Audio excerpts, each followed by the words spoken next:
ఇంట్లో వెజిటేబుల్స్ లేవు, only eggs ఉన్నాయి. దీంతో పులావ్ చేశాను, చాలా బాగా వచ్చింది.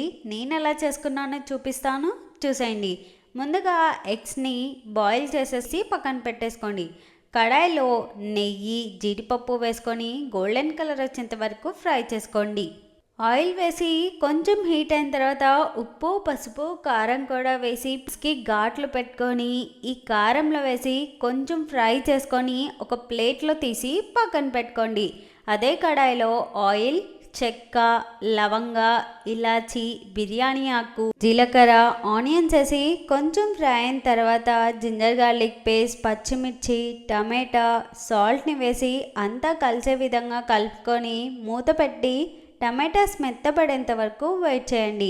పసుపు, కారం, గరం మసాలా, బిర్యానీ మసాలా, కర్డ్ని కూడా వేసుకొని అంతా కలుపుకొని 2 గ్లాసెస్ వాటర్ని పోసి ఈ స్టేజ్లో సాల్ట్ సరిపోయిందో లేదో చెక్ చేసుకొని అడ్జస్ట్ చేసుకోండి. గంట సేపు నానబెట్టుకున్న బాస్మతి రైస్, ఫ్రై చేసుకున్న ఎగ్స్, ఫ్రై చేసుకున్న కాజుని కూడా వేసి పైన కొత్తిమీర, నెయ్యిని కూడా వేసి మూత పెట్టి 15 మినిట్స్ మీడియం ఫ్లేమ్లో కుక్ చేసి ఒక్కసారి లిడ్ తీసి వాటర్ పోయినాయో లేదో చెక్ చేసి 10 మినిట్స్ రెస్ట్ ఇచ్చేయండి.